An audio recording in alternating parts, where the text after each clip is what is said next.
আপনি কি health insurance নেওয়ার কথা ভাবছেন? তাহলে 1 মিনিট থামুন, কারণ একটা ভুল পলিসি আপনার হাজার হাজার টাকা নষ্ট করতে পারে। আমার আজকের এই ভিডিওতে আমি আপনাদেরকে বলবো একটা ultimate health insurance checklist guide, যেটা ফলো করলে আমার মনে হয় আপনারা মার্কেট থেকে একটা বেস্ট হেলথ ইন্স্যুরেন্স চুজ করতে পারবেন। নমস্কার দর্শক বন্ধুরা, আমার বাংলা ইন্স্যুরেন্স ডেস্কের নতুন একটি ভিডিওই আপনাদের সকলকে স্বাগত। আমি সাথে রয়েছি বাপন, সার্টিফাইড ইন্স্যুরেন্স অ্যাডভাইজার। আমার আজকের এই নতুন ভিডিওই আপনাদের সকলকে স্বাগত। তাহলে চলুন ভিডিওটা শুরু করা যাক। প্রথমেই আসি কোন হেলথ ইন্স্যুরেন্স কোম্পানি আপনারা বেছে নেবেন। এর জন্য প্রথমেই 3টে পয়েন্ট অবশ্যই মাথায় রাখবেন। প্রথম পয়েন্টটি হলো ক্লেম সেটেলমেন্ট রেশিও। এই ক্লেম সেটেলমেন্ট রেশিও যেন 90% বা তার উপরে হয়, অর্থাৎ যে কোম্পানির 90%-এর ওপর ক্লেম সেটেলমেন্ট রেশিও বেশি থাকবে তাদের কোম্পানির ক্লেম রিজেক্ট হওয়ার সম্ভাবনা ততটাই কম। দ্বিতীয় যে পয়েন্টের কথা আপনারা মাথায় রাখবেন সেটা হলো ইনকার্ড ক্লেম রেশিও। এই ইনকার্ড ক্লেম রেশিও 70 থেকে 90%-এর মধ্যে থাকা বাঞ্ছনীয়। এর অর্থ হলো না কোম্পানি লসে চলছে, না কোম্পানি ওভারপে করছে। তৃতীয় পয়েন্ট হলো complaint ratio.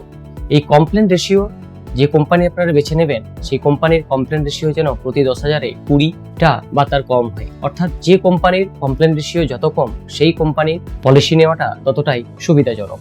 Must have features, অর্থাৎ পলিসির মধ্যে থাকতে হবে।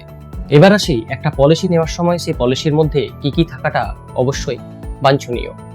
প্রথমেই রুম রেন্ট ক্যাপিং, অর্থাৎ আপনি যে টাকার সাম ইন্স্যুরেন্স নিচ্ছেন সেটার মধ্যে যেন কোনো রুম রেন্টেই ক্যাপিং না থাকে।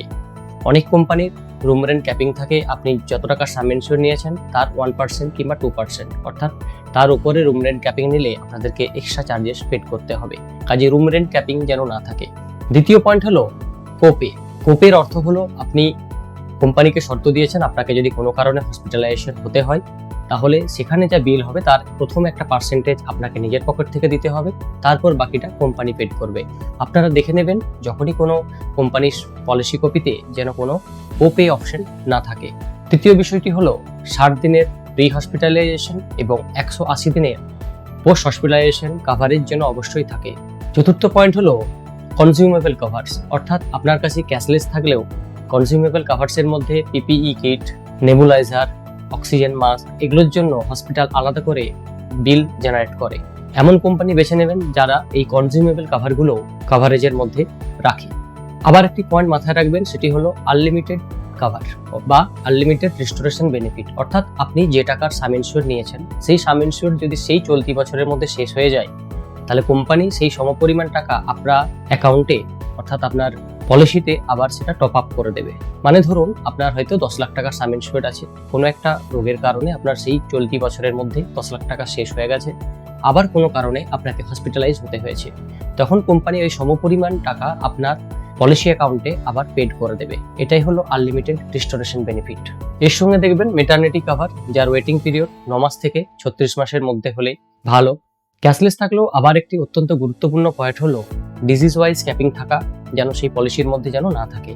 ডিজিজ ওয়াইজ ক্যাপিং এর অর্থ হলো কোম্পানি হয়তো লিখে দেয় যে ক্যাশলেস, আপনিও হয়তো 10 লাখ টাকার পলিসি করিয়েছেন এবং আপনি জানেন যে আপনার কাছে যে কোনো কিছুই হয়ে থাক না কেন আপনার কাছে 10 লাখ টাকা কাভারেজ আছে, কিন্তু পলিসির নিচের দিক করে লেখা থাকে সেখানে ডিজিজ ওয়াইজ স্পেসিফিক করা থাকে, অর্থাৎ কোন রোগের জন্য কোম্পানি ম্যাক্সিমাম কত টাকা অবধি কাভারেজ দেবে। মানে ধরুন আপনি 10 লাখ টাকার সাম ইন্স্যুরেন্স করেছেন কোনো একটা কোম্পানির, সেই কোম্পানির নিচের দিকের হয়তো পলিসি কপিতে লেখা আছে যে হার্ট সংক্রান্ত কোনো রোগের ক্ষেত্রে তারা ম্যাক্সিমাম 2 লাখ টাকা অবধি কাভারেজ দেবে। এটা হলো ডিজিজ ওয়াইজ ক্যাপিং। এই ডিজিজ ওয়াইজ ক্যাপিং যেন আপনার পলিসি কপির মধ্যে না থাকে।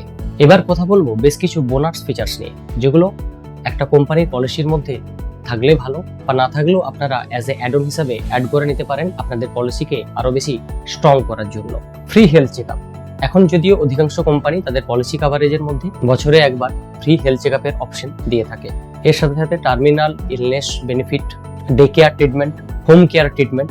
হোম কেয়ার ট্রিটমেন্টের অর্থ হলো হয়তো কোনো একজন পেশেন্ট তার অত্যাধিক শরীর খারাপের জন্য তিনি হসপিটালে গিয়ে অ্যাডমিট হতে পারছেন না, তার চিকিৎসা বাড়ি থেকেই হবে, তাহলে সেক্ষেত্রে কোম্পানি বাড়ি থেকে চিকিৎসার সমস্ত খরচ বহন করে।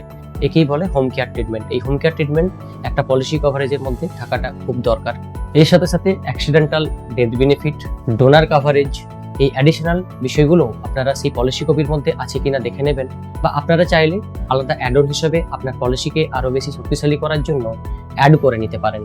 শেষে বলি, যে কোনো পলিসি ফাইনাল করার আগে আপনারা অবশ্যই পলিসি কপি এবং তার এক্সক্লুশন ভালোভাবে পড়ে নেবেন। এমন কোম্পানি বেছে নেবেন যেগুলো মার্কেটে ট্রাস্টেড।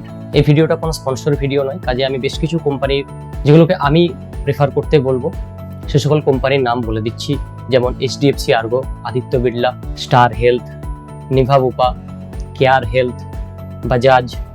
আপনারা এই কোম্পানিগুলোকে প্রেফার করতে পারেন এবং তাদের মধ্যে এই ফিচার্সগুলো আছে কিনা অবশ্যই দেখে নেবেন।